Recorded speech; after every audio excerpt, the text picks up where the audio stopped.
Good morning, everyone. This is Juana Amaria with Illinois Worknet. Thank you so much for your participation in this webinar. We're actually very excited because we know this is a huge topic for everyone. I'm going to go ahead and go through some housekeeping items to make sure everyone can hear us properly. Up at the top of your screen, you have a little guy. You can go ahead and select various features, and this is a way for you to communicate with us. So go ahead and raise your hand if you can hear me. Or you can just say yes in the chat, whichever is easiest for you. Very good. And I see that most people are listening to us via webinar broadcast. So if you do happen to have any issues with your sound or maybe your browser, sometimes we have slower connections in some parts. This is a statewide webinar, so you're more than welcome to call into the conference call number if you do have issues. Once we get started, we won't be able to really troubleshoot you or anything like that. So that number is up in the attention pod. You'll notice right at the top left-hand side of your screen. Underneath that, you have a Q&A chat, and this is where you get to communicate with all of us through the webinar. We'll have Mario go through the actual presentation, and then I'll man through the chat and save questions for the Q&A portion. Some of them we'll be able to answer as we go through, but if we haven't answered your question, please rest assured that I do have it in my question queue for the Q&A portion. Underneath that, you'll have a file share. You can go ahead and select on the file name and then save it to your computer, and this is a way that you can have a copy of the PowerPoint. You also had it in your reminder email that I sent out this morning. Now to the right-hand side of the file share, you have a couple of pods. This is a way that we try to gauge information from you just to know how to be able to really cater the conversation to the people on, and it's a little bit different, those that have registered versus those that participate. So if you want to go ahead and just let us know where you're at, education-wise, industry-wise, so that we can be able to really use examples that would best suit you. So with that said, thank you so much for joining us. The name of the webinar is Gaining Employment at a Job Fair. And Mario, are you on? I'm going to go ahead and have him unmute himself.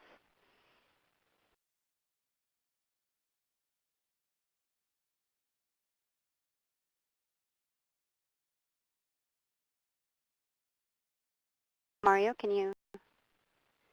Hey, Juana, can you hear me? Yes.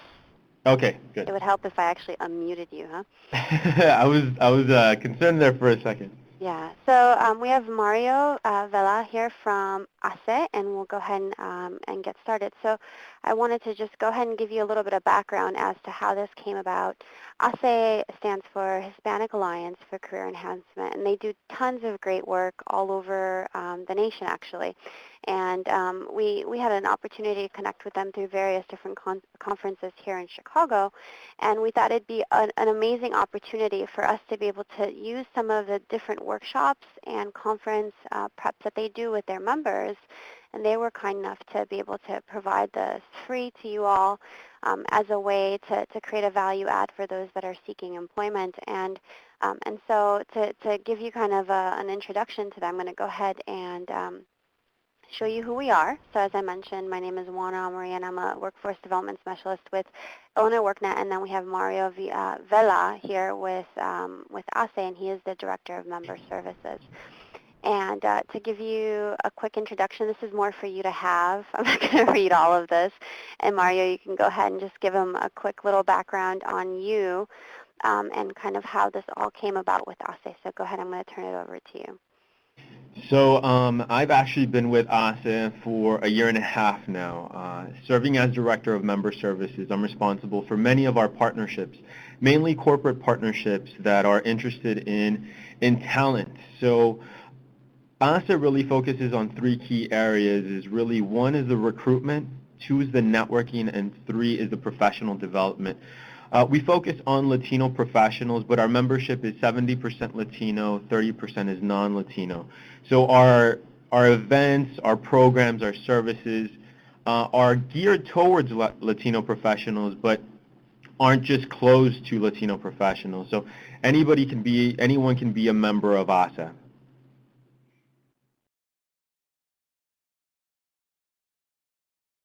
So today, what we'll be doing is we'll be going over just a career conference overview, how to prepare for our career conferences. I'm going to provide you some insight. Based on my background, I have a master's degree in sociology from the University of Texas at San Antonio. And so really my focus has always been on behavior and social interactions. So the insight that I'll be providing today will focus on those areas. And then we'll start discussing the importance of networking, and then we'll just wrap it up and just some principles to remember. So at a career conference, we host large-scale events mainly in Houston, Chicago, and the New York, New Jersey areas. Our career conferences are usually comprised of many corporate partners that are interested in talent. So when an organization pays for participation at one of our conferences, their return on investment is on talent. So if there's an organization that you're thinking that you would be interested in working for, and they're at a conference, your goal will be to be prepared for that, for those first conversations where you're discussing your potential role at that organization. So what an exhibitor is expecting is for you to be prepared, really explaining what positions you're interested and really what background you have that you would fulfill in being placed in that position. So that's really key. Unfortunately, many times I see many of our members will go into a conference unprepared and really asking for direction on which positions they should be interested in. That's not really how a conference or a job fair works. Really, the focus is on you being prepared and providing a pitch on how you would fulfill that position. So that provides you some insight and some guidance into just what I've seen typically is that many individuals aren't prepared for these events. And remember, they're there and they're paying because they want talent. So the better you're prepared, the more likely that you'll be able to receive that opportunity. And so then going into an event, it's very important that you're understanding that you have to already be prepared with a network ahead of time before going into a conference or a job fair. Many individuals think, well, all I need to do is just show up, provide my resume, and then I'll be hired. That process may have worked 10, 15 years ago where companies were continuously hiring and they had so many positions open. But right now, to give you some insight, if you just post that you're interested in a position for a corporation, let's say an insurance organization, and you post your job, you post for the position, actually many individuals are applying for those positions online. So I would say on average for corporations, 500 individuals are posting for that one position. And sometimes it can be up to 2,000 to 5,000 individuals are interested in specific positions. So what a career conference or a job fair provides you is really face-to-face interaction. And so then you always have to also be conscious of social media. Social media is very important, and it's really new for recruiters to use. It's really something that's been developed in the last several years where LinkedIn and Facebook will be used to verify your employment history and so forth. So be very mindful that social media can work for you and can also work against you. One of the tips that I usually use for entry-level individuals that are seeking employment is try to keep Facebook and LinkedIn separate. Facebook is more of an opportunity for you to socialize with your friends, unless that you have two different profiles on Facebook. LinkedIn should really be focused on your career aspirations and always keep it very, very professional. And then also, some individuals don't realize, but volunteering in your community is essential into building your network. If you are a part of a nonprofit organization or you're a board member for a nonprofit organization, you'll have an opportunity to build your skills. You'll have an opportunity to build a network outside of your customary work situations. And then you'll also have an opportunity to meet other individuals that could potentially help you down the road. So that really gives you an overview of the importance of volunteering in your community.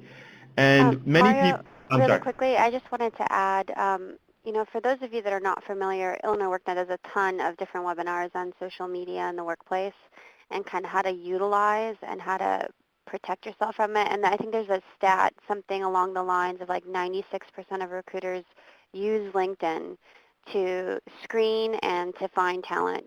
So this is a really, really important part. And, we're like all about social media on here, but it's really important, as Mario was saying, to enhance your network, physically and virtually. So I definitely, and if you're interested in that, I could send you a link to one of the archived webinars, but lots going on with that. Very good. Great insight, Juana. So then also be mindful of face-to-face interactions. You never know when you'll have an opportunity to connect with someone. And there are a variety of networking events for all different sectors, for all different industries. Build a network outside of work. It's also important to rely on mentors to guide your career. What I usually suggest is having one mentor within the organization and 3 mentors outside of the organization that will provide you insight into what direction you'd like your career on. If you're a recent grad, or even if you graduated 10 years ago, continue having a relationship with the career services, build relationships with the universities outside of where you graduated. Build a relationship with those professional organizations such as ASE. ASE is focused on really the opportunities to network amongst Latino professionals, but some individuals have built networks with ASE that are non-Latino, and so building your network outside of your personal background is very important.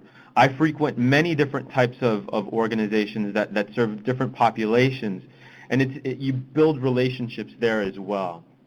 And then you can always start an organization maybe on Meetup, on Facebook, where you can join and create a club that has individuals with the same interests, and then you can start building your network there as well. And you can also find those associations where you build that network as well. So going back, I wanted to provide some insight into just networking and the importance of building those relationships. But let's go back into the reason that we're here is really focused on that job fair. So always be prepared, again, I can't stress this enough, with the research of the organizations that you're interested in. A lot of individuals, many individuals will go unprepared and haven't practiced their pitch ahead of time. It's very important that the evening before, maybe a couple days before you go to an event where you're connecting with individuals, practice your pitch. Don't go to an event such as a career conference unprepared and what you could say is cold, with a cold pitch, because it's not going to flow smoothly. It's very important that you practice that pitch ahead of time, maybe with a friend or a colleague that you've really built a relationship with, that will give you honest feedback and that will give you some pointers as you're going through your pitch. Be realistic in the sense that you're going to a career conference, but it's not 100% guaranteed that you're going to find a position that second. Sometimes it's a process. Many organizations build off of connecting several times, especially government institutions. From my experience, they build relationships ahead of time and then throughout the interview process. Corporations are similar in that sense as well, but from my experience, corporations tend to hire quickly through those relationships that you build. When you go and you're having that conversation, the reason I put don't apologize is because some individuals say, oh, I'm sorry to bother you. This is who I am. Can you review my resume? Don't apologize. It's very important that you go in with confidence, you've practiced your pitch, and you warm up ahead of time, and you're explaining how your skill set fills that position and how you would succeed in that position. And then always be prepared to have a follow-up, send an email, or connect by phone call, and having those conversations and really providing that information on how your skill set falls into that position. And always follow up. If there's a connection, if let's say a recruiter says you don't necessarily fit into what we're looking for at this time, you can always ask to be connected with someone that would be able to provide you some follow-up on that position that you're seeking.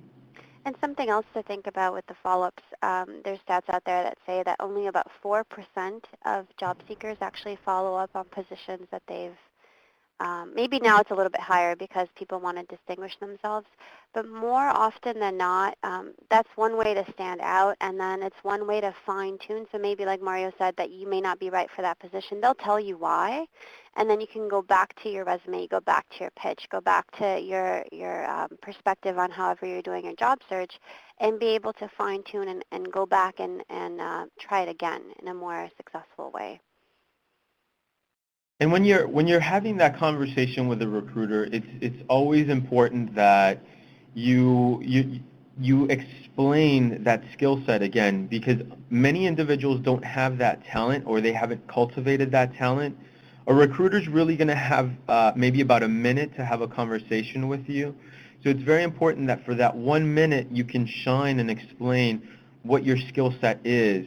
And right now, in a few seconds, we'll discuss what skill sets are, but really it's important that at least you have an idea of which positions you're interested in and start warming up ahead of time. And one last thing, I have a link on there for the Visit the Prepare page. This is a huge resource for you to be able to, one, figure out what your skills are, two, walks you through the networking, prepping side as to how to work on that pitch and all that. So you can go ahead and click on that. It's a live link off of your attachment or your file share PDF.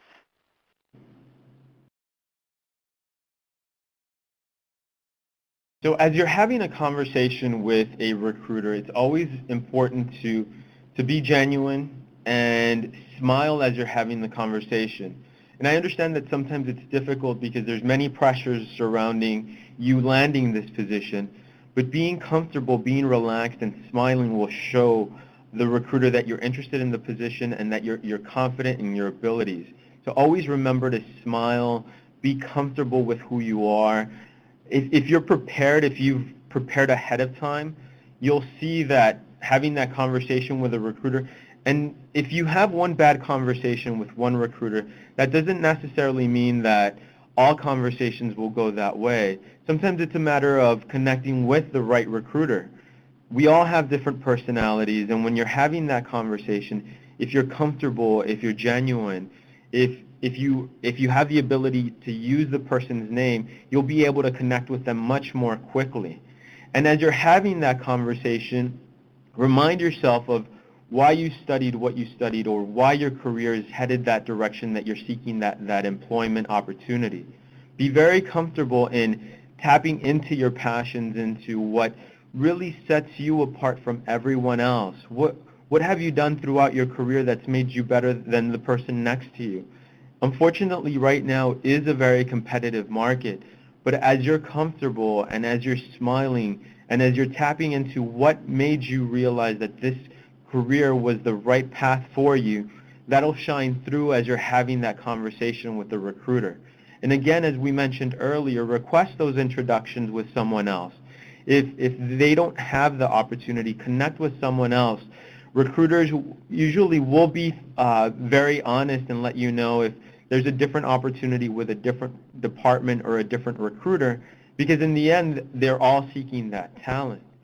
And something that I always ask recruiters is, what's a challenge that's facing your organization?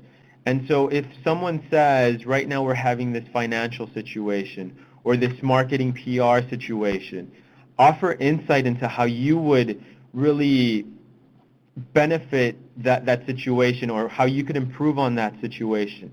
Once you offer that assistance or that guidance, it really gives you a different type of conversation with the recruiter, rather than just saying, this is who I am, hire me. You have to look at different avenues to connect with that recruiter on different levels. And you'll warm up throughout the career conference. So one of the suggestions is don't always focus on hitting those organizations that you want the career. Most conferences have up to 30 vendor exhibitors or maybe 50 exhibitors. First, go with the organizations that you have some mild interest in, not just really focused on the corporations or the companies that you really want to work for. Practice that pitch. As you go into that number one choice, you'll be much more comfortable in that pitch that you're providing the organization.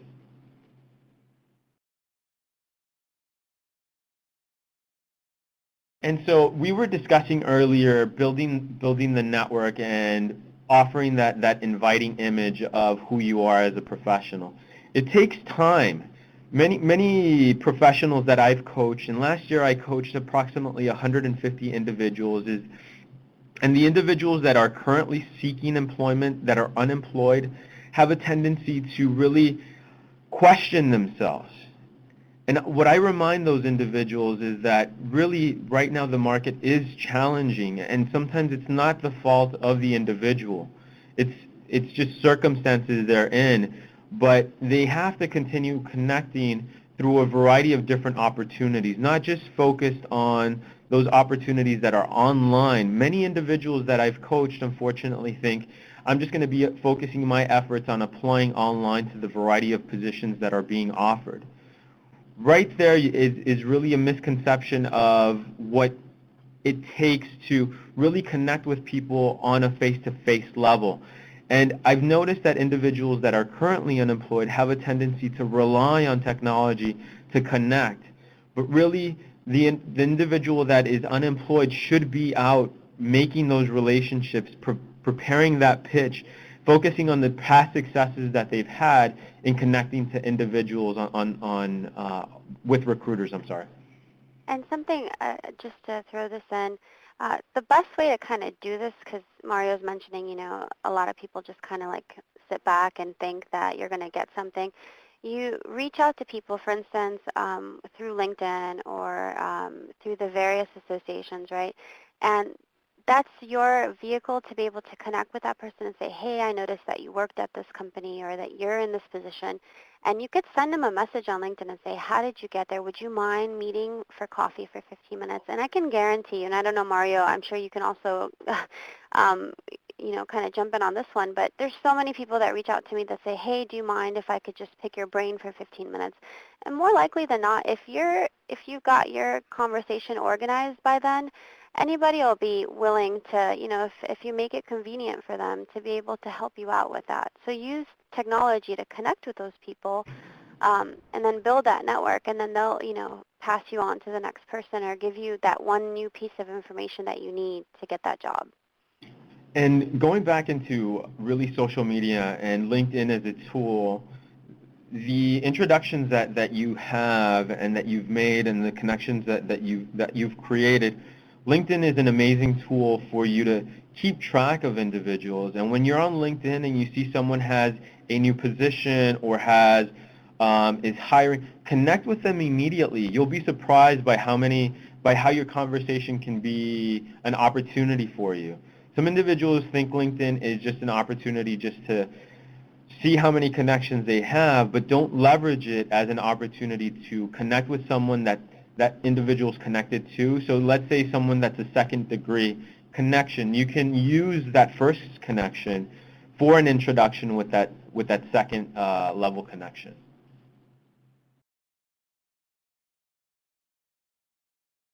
So any questions so far?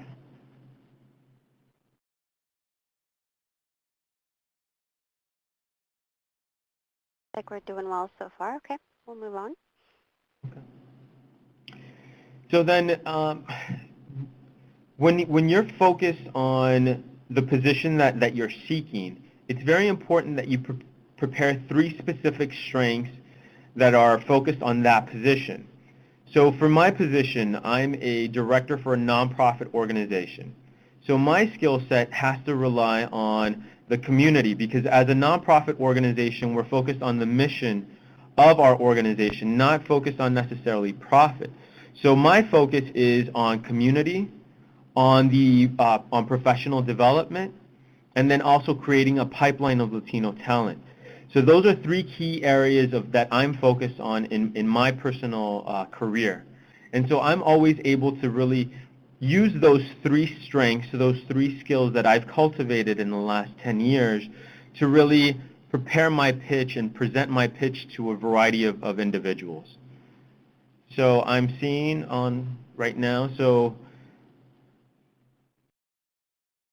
what we've done here is we're just putting up a chat pod for you to be able to really share your strengths. And this is a good, really brainstorm session for you to start thinking about, okay, what are those strengths that I want to share with you? And can I tell you in a way, can I articulate these strengths that I have in the various industries that we're all in to be able to communicate that? So we're giving you an opportunity here to discover your brand. So I see Julie has a skill to research data. Latish, mediation, and that's very good because mediation and dispute resolution is something that's not very common. It's not a very common strength. So the is very important. So making complex solutions simple, Timothy, that's a little broad. What we're looking for is a little bit more specific. Database management, strong. The ones that are coming up, I'd like to see them a little bit more unique, a little bit more specific.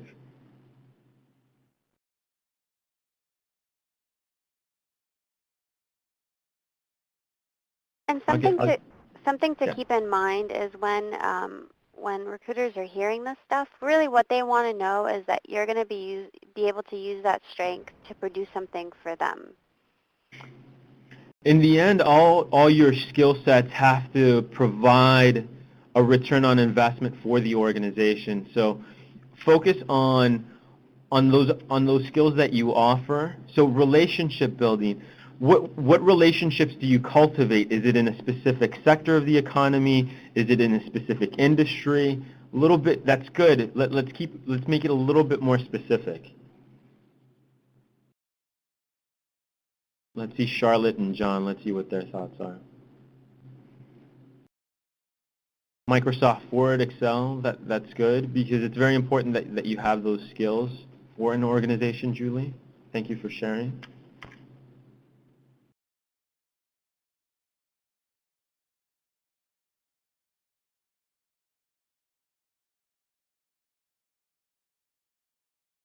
When you say holistic approach in reference to which area?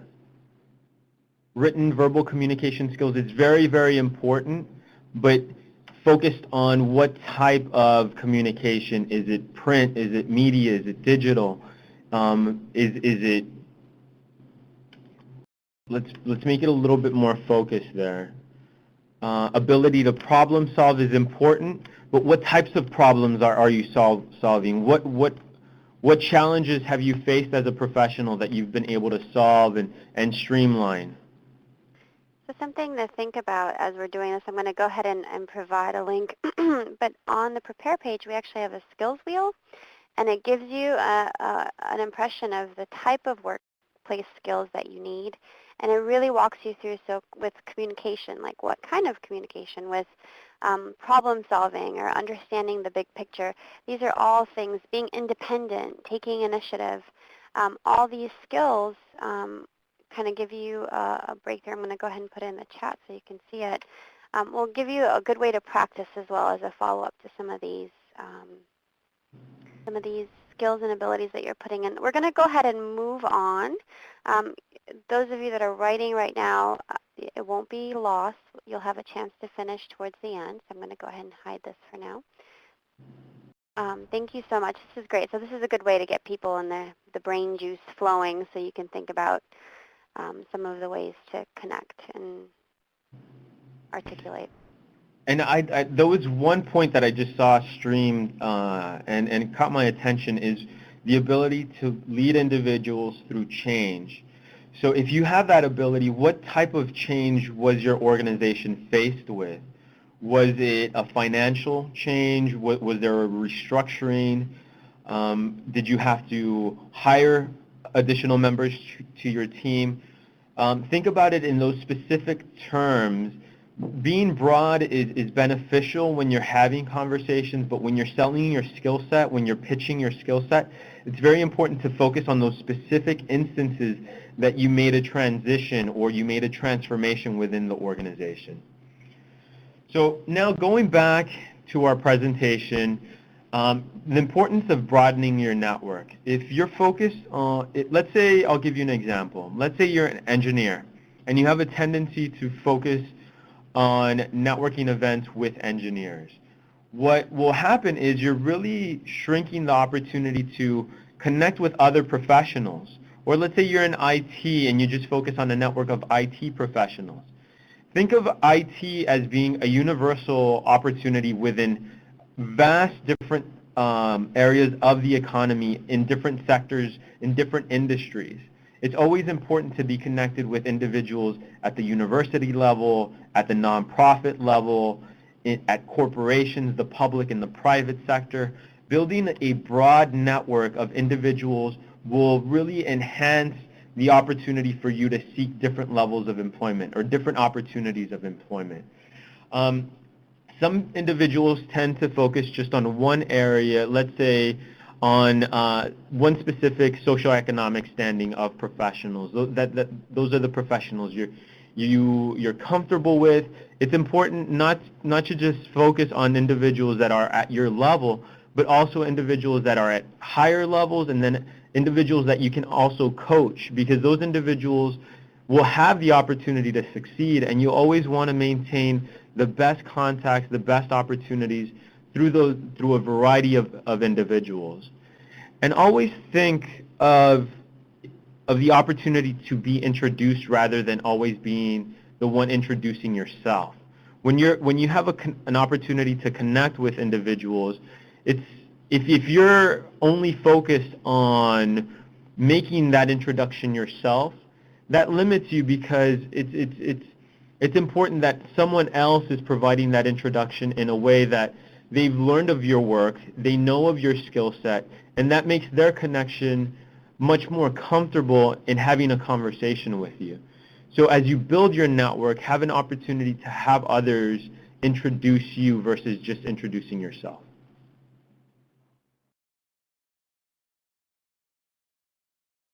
So going back to our career conferences, I've seen many individuals will just focus on their resume. So this is what I've seen, and this is what I want all the individuals that are listening to this webinar to reflect on. You go to a career conference, you're participating in the career conference. I've seen many individuals will go to a recruiter and say, this is my resume, and they want the recruiter to lead the conversation. Recruiters aren't there necessarily to just focus on what you offer at that moment through your resume. They want to see if you can provide that pitch to them. So it's very important that as you're having that conversation, as you're connecting with that individual, that you lead the conversation. As you see recruiters at conferences, at job fairs, really connect with up to 100 people in maybe a 5-hour period. So the easier that you're able to connect and sell your pitch and provide your pitch, the conversation will go in a much better format, because the recruiter will see that you've completed your assignments, your homework, your research, and they'll want to hear more of you. And then something that I've seen is, and again, we mentioned this earlier, is to practice that pitch ahead of time. It's important that you're not just focused on that first choice. Warm up to that choice as you're connecting through the variety of companies at the career conference. And so I think we had reviewed those tips and tricks, so we'll go on to the next slide. So as a review of everything that we've been discussing, when you're connecting with a recruiter, be genuine to gain credibility and focus on a long-term relationship, not just an immediate relationship that will have you connecting with the company. Think of using your network, broadening your network to be able to connect with individuals at that organization. It's always important that you're very mindful of your Twitter, your Facebook, and your LinkedIn accounts as you're connecting with individuals. So it's very important that you always provide a professional image of who you are. When you're having a conversation, a reminder is that recruiters connect with so many individuals. Use humor and be professional when you're having that interaction with them. The conversation will go much smoother.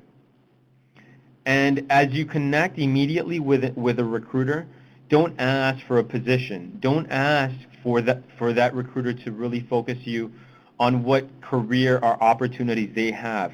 You have to be prepared ahead of time.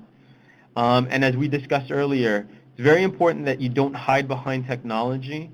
And some other insight, if you're applying for a position at a large corporation and you applied to 10, 15, and I've seen individuals apply to 50 positions on the website, some companies will have a push-off technique where if you apply for more than 5 positions, the system will boot you out and the recruiters will not see you applying for other positions. And when you're having that conversation with the recruiter, always read the individual and let them also, through their facial expressions, through their body language, focus on that as well as you're building that conversation. Mario, would you be able to give them an example of how to approach a recruiter? Maybe a good and a bad so that they'd understand kind of a real life story if you have any? Yes, I've seen many of these. So let's focus first on someone who's not prepared, someone who is interested in a position, let's say at a large telecom organization. So an individual will arrive to the event, they didn't prepare their pitch, and they go up to the recruiter and they hand their resume, and they say, what positions do you have for me? I've seen that so many times that the recruiter, most of the time, will be polite, but there are recruiters that will provide insight at that moment. They'll say, that's not how you approach a recruiter. But more often than not, recruiters will be polite and say, well, let me see what positions we have. They'll do a comparison. They'll check their notes and see if there's a fit. But at that point, you've already lost the recruiter. The recruiter will not be interested in following up because you didn't prepare for that event. Someone who is prepared has practiced the night before, has practiced the morning of, and has really solidified those 5 key points of what they want to say for that position. So you have to always tailor your research, or I'm sorry, your pitch to the research that you've conducted for that position. So someone who is prepared will arrive to the event and will introduce themselves, provide a firm handshake, look at the recruiter in the eye, and explain, this is my skill set. So let's say I'll use myself as an example. When I was being recruited for the position I'm currently in, these are the key points that I discussed. Hi, my name is Mario Vella. I have a master's degree in sociology from the University of Texas at San Antonio. The previous position I held, I oversaw a $1.5 million budget focused on a variety of programs on social services in the community. I transformed the deficit of $70,000 to a $15,000 surplus within the first 6 months of my employment. I have experience training and facilitating to a variety of individuals in different sectors of the economy. So when you're prepared, you're already selling yourself to that recruiter.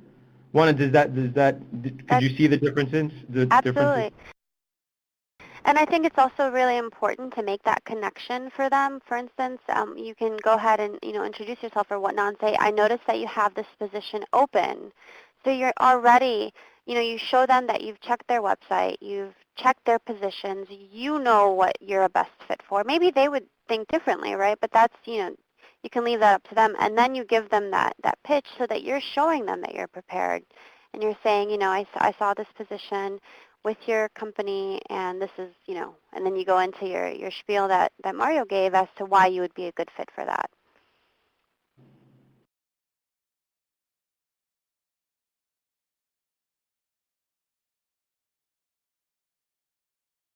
So I see we're going to be reviewing our pitches. to go ahead and give you all a chance now to...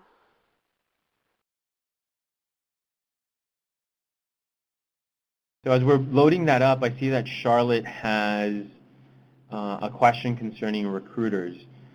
You'd be surprised by who attends our events. So many times the recruiters that's their profession.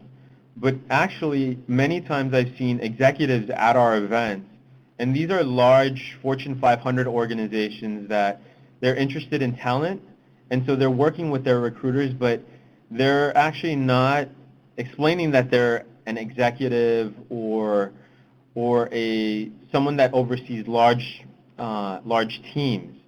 So it's a variety of individuals that could be at a job fair. So it's not just the recruiters, but it could also be team members or executives that could make an immediate decision on who will be hired at that event.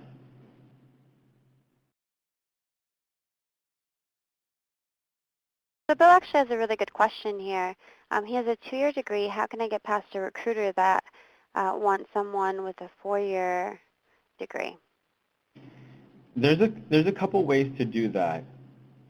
When you're having a conversation with a recruiter, if the position does not meet the minimum requirements, let's say the minimum requirements is to have a 4-year degree, a recruiter will probably dismiss you because that is what they were explained, that's the type of individual they're seeking for that position.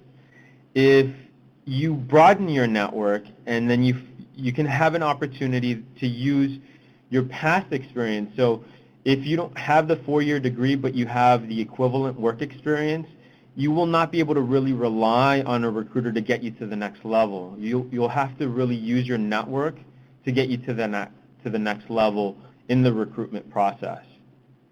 And you also, a lot of that with the networking, if you find someone that is working in that company that can vouch for that experience that you may have, so you may on paper not have, the educational background, but if you can network with other folks or find someone online that you can have that 15-minute networking conversation with, and that person can vouch for your experience, that's another approach as well to be able to do that. And so I saw Julie had a question just on the appropriate contacting of recruiters in the different areas.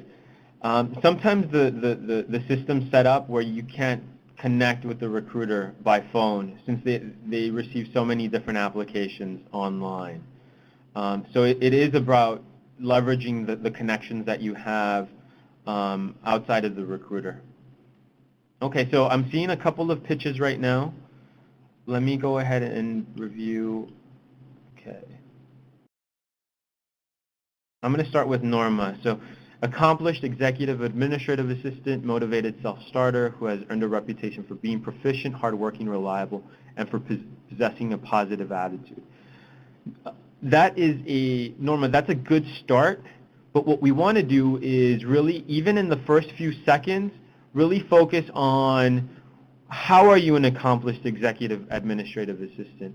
How are you self-motivated? What are some of the experiences that you've had? So what you want to focus on, and usually one of the suggestions I use is use numbers. For instance, I see individuals that say, I manage teams. Well, how many people did you manage? Did you manage 3? Did you manage 20? That makes a big difference, and that makes a quick connection for that recruiter. And then earning a reputation for being proficient, hardworking, reliable, and having a positive attitude. Those skills are essential, but seeing this, it's not necessarily what makes you unique, Norma. What I'd like to see you explain is what is it that you've done that made you better than another executive administrative assistant? What makes you unique in your skill set?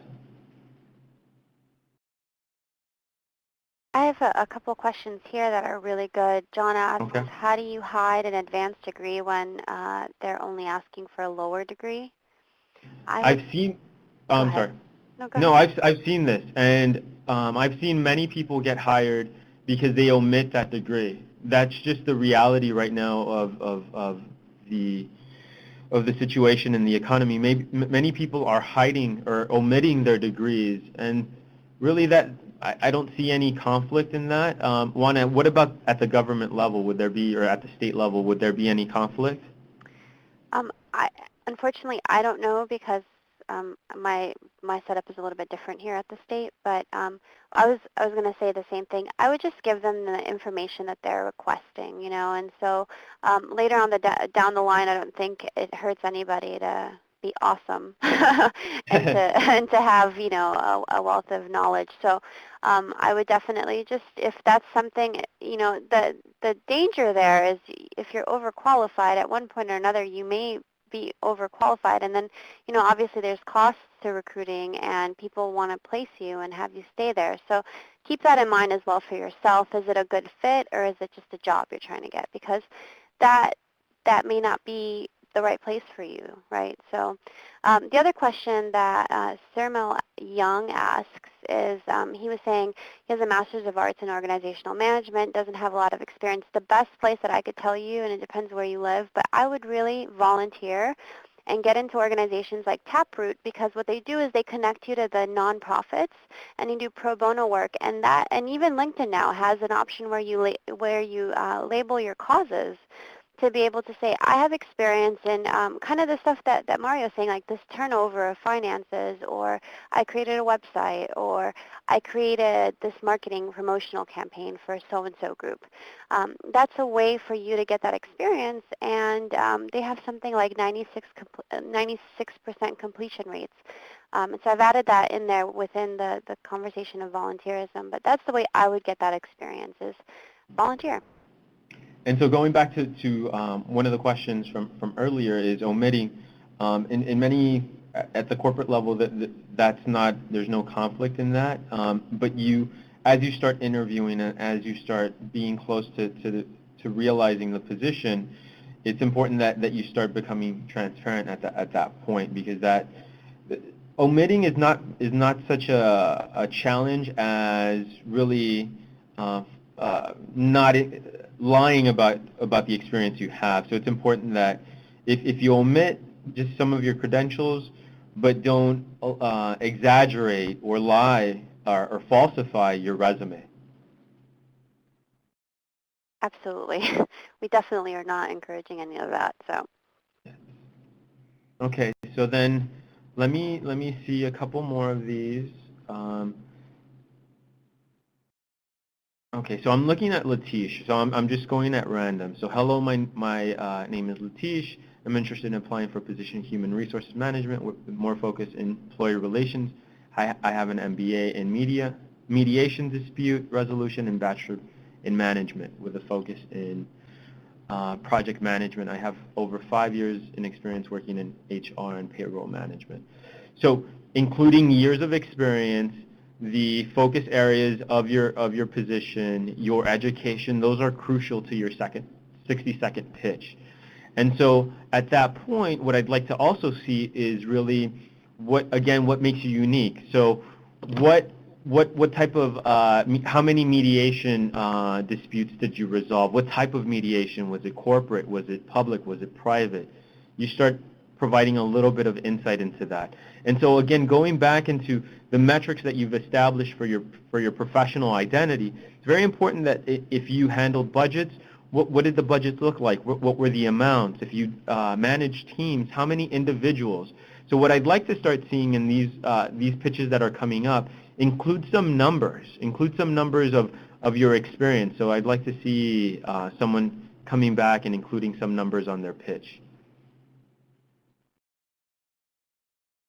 And in a way, and I think maybe this is a good way to think about it, in our resumes, everyone talks about STAR.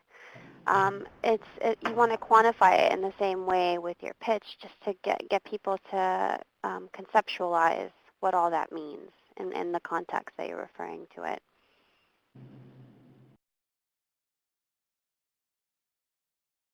Okay, so I'm reading right now. Okay. Oh, sorry. That's So, okay. well, I want to make sure we have time to get through to the Q&A, and then we'll go through it. And so if you want to go ahead and give them some information on the testimonials and the upcoming conference? So Stephen is one of our success stories from our career conference in 2010 here in Chicago. He actually decided to drive from Arizona to Chicago, but what he did is on his drive, he researched the companies that would be present, he analyzed what positions they would have, and so he did his research while he was driving to Chicago, and I think he drove 24 hours straight for our conference. And so he had his research completed, he had a smile on his face, and he was confident in the skill set that he had prior to moving to Chicago. And within, I believe, it was 13 days that he became a banker at Bank of America. So he was prepared, he was confident in his skill set, he was able to articulate what his skill set was, and really he had a friendly demeanor that made the recruiter be comfortable with him. So within 2 weeks, he received an employment opportunity at Bank of America. One thing quickly, I saw that Kimberly here mentioned that won't employers look down on over 15 years of experience? Won't that age me? No, no. From my experience, it depends on the position that you're seeking. So if you have 15 years of experience, you should always use that to your advantage. It's important that you find the positions that align with your experience level. If you're looking for an entry-level position or maybe even an early mid-career position, that would be a challenge, but 15 years of experience is a great amount of experience, and so I would suggest that you focus on those opportunities that require more experience. So I would say no. Recruiters would not look down on that. And so our next testimonial is from last year, from our Houston Career Conference. And Orlando he's currently working at Caterpillar. He found out about our event, and as you can see there, he found the perfect opportunity the night before. He talked to the recruiter at Caterpillar who asked to apply, and she was very impressed that he was the only one that she had met at the job fair that was prepared to talk about a specific job. So this is a testimonial of Caterpillar. I had a conversation with him a few weeks ago to see how he's doing, and he mentioned he's happier than ever. He did have to relocate to Fargo, North Dakota, but right now, at this stage of his career, he was very comfortable in moving anywhere in the United States. So again, it's that preparation that's essential for that communication and that conversation that you'll have with a recruiter. And Mario, how many people would you say were at that conference? In Houston, approximately 500. Our Chicago conference had over 1,000. So imagine only one person that referred to a specific job, right? Yes. So that just tells you a lot. It does tell you a lot. Very good. So I'm going to go ahead and give you an opportunity to talk about the upcoming conference. Oh, sorry, your toolkit and then your conference. So these are the 3 key areas that I want you to take away from our conversation today. And from your questions and everything, I'd always go back to the toolkit. Research, prepare, practice, and be confident in your approach. Always have your pitch prepared and have your resume in hand and business cards as well. If you're at a job fair, business cards aren't essential, but if you're attending a networking event, even if you're not currently employed, you should have business cards, and not business cards that you type out on a Word document and print and cut out. There's a variety of resources that you can use for business cards. There's Vistaprint, there's a variety of organizations that will provide free business cards as well, so always have that prepared. So now going into our Chicago Career Conference, what I'd like to highlight is some of the organizations that will be at that event. And so give me 1 second while I pull up my list, our updated list for our Chicago Conference. You'll see that ASA mainly works with a variety of corporations. So you'll have Allstate, Walgreens, Caterpillar, MB Financial, Redbox, Prudential, R.R. Donnelley. So a variety of organizations that will be participating in this conference.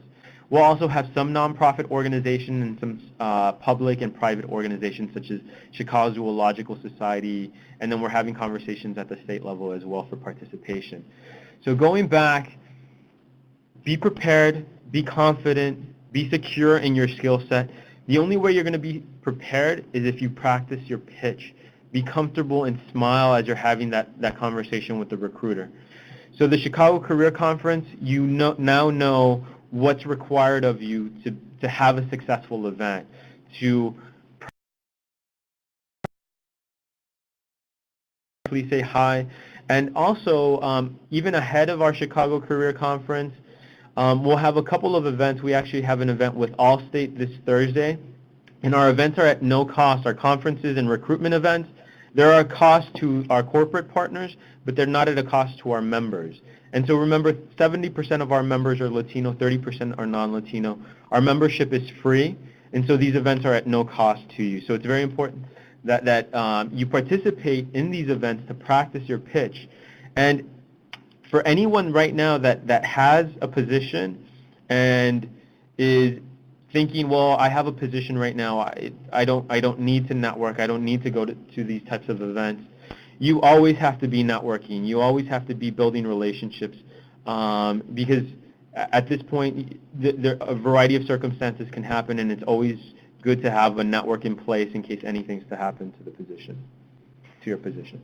So I went ahead and I added, so you'll have Mario's contact information. Reach out to him on LinkedIn.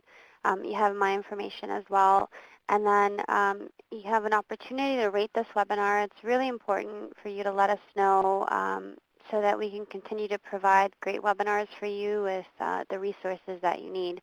Also, on that PowerPoint, that's a live link for you to be able to register. I highly encourage you all to participate because we're trying to, do full circle and have you practice your stuff, know how to get prepared, and then go and put that into action. So I really encourage you to, even if, if Stephen drove from, Phoenix or wherever he was, I think that people from downstate would be more than happy to drive up to Chicago. I think it'd be a great opportunity. Below that, if you want to go ahead and let us know the other types of resources and services you're looking for. I'm going to share this information with Mario, and he'll keep you guys in the loop, as well as for those that want to finish practicing their pitches and their strengths. You can go ahead and do that while we're answering some questions. So go ahead and include your question in the chat pod if you have any questions. Like everybody got a lot out of this, so that's wonderful. We're always happy to hear that. Tony asks how to portray elementary teacher skills and experience in a positive light to apply to a position in a different field. Tony, you always have to remember that it's important that you tailor your resume to the position that you're applying for, and be prepared to have conversations of how you might be changing your career trajectory and the reasons for that. Be very honest that, if you're looking at a different field, if you're looking at a position in, let's say, that requires management experience, you can use managing students, managing individuals as a way to have that conversation with that recruiter or that connection that you're making. So always tailor your statements, always tailor your resume to the positions that you're interested in. And also, it's really important to focus on those transitional skills, right? So you as a teacher, you're great at managing teams, right? You're great at providing or articulating information, presenting, so you really have to think about what are those things that you can take out that are the big bucket items that you can transition into the career position that you are interested in. And actually, the skills wheel, and I posted that link earlier on, but the skills wheel on Illinois Worknet is a great place to start because it'll walk you through how to transition from being a laid-off worker to veteran. There are some veterans on here on the webinar to people that are just unemployed and not quite sure how to go about it. So Mark asks if we can list the emails so we can connect. They're actually the live links on the PowerPoint, so you can just go ahead and download that PowerPoint and you'll be able to get directly to us to connect. And a tip for you all that are going to reach out to us on LinkedIn, don't do the generic message that I'd love to connect with to your network or whatnot. Let people know where you all connected or why you're able to, you're reaching out to that person and say, hey, we were on that webinar. Thanks so much. I'd like to add you to my network. And, you have to really, I always try to drill that into people's minds so that you can do that. So.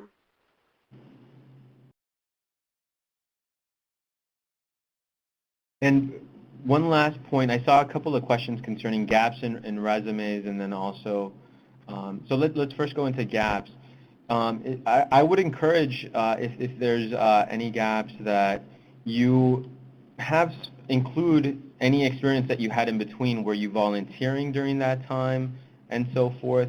So use anything that you developed during those gaps in between. Most people will be surprised that if they were responsible for a PTA, or they were responsible in volunteering for a nonprofit organization, that continues the development of your skills, and that can serve as that gap in between. And then for specifics on that type of information on your resume, we did do a really cool resume webinar last year with someone that was an expert for LinkedIn. And I can go ahead and provide that link for you all as part of your follow-up. But you can actually go through on the prepare page. It's under videos. And it just walks you through kind of all those types of questions for the stay-at-home moms, for people that have been out for a while, just how to be able to explain that type of stuff.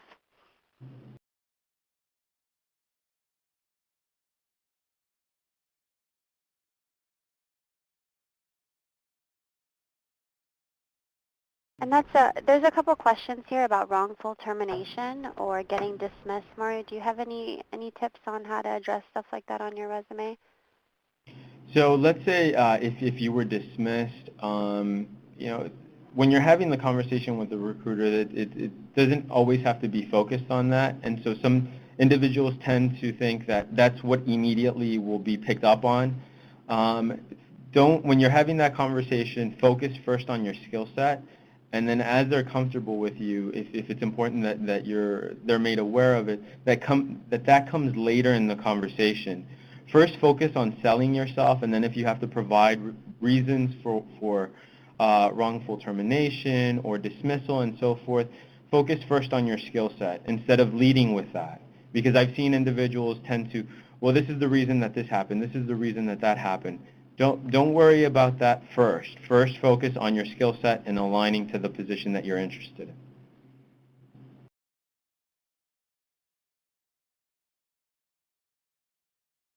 in. So, one more question. So Kinjal asks, so the thing about volunteering work, if you are currently volunteering, should you list that position in the top? If you have your resume in chronological order, then that would be fine. You might want to consider just highlighting first your skills on your resume rather than chronological order, and including your volunteer experience. And I see here on the resources and services pod, a lot of you are wanting more information about discovering your skills, tips on networking and preparing for an interview. All of those are available, and you've seen the links I've included on the individual's pathway, so you can do it under the prepare page as well as the find jobs page. So.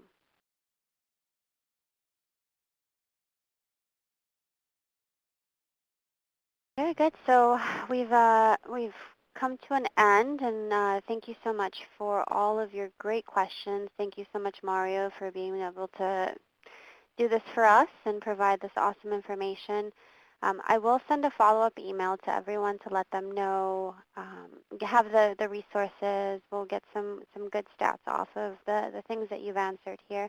And then make sure to stay connected. So for those of you, I saw that 16% didn't have an Illinois Worknet account. Go ahead and start an account so you can stay connected, so you'll get more information on these types of resources.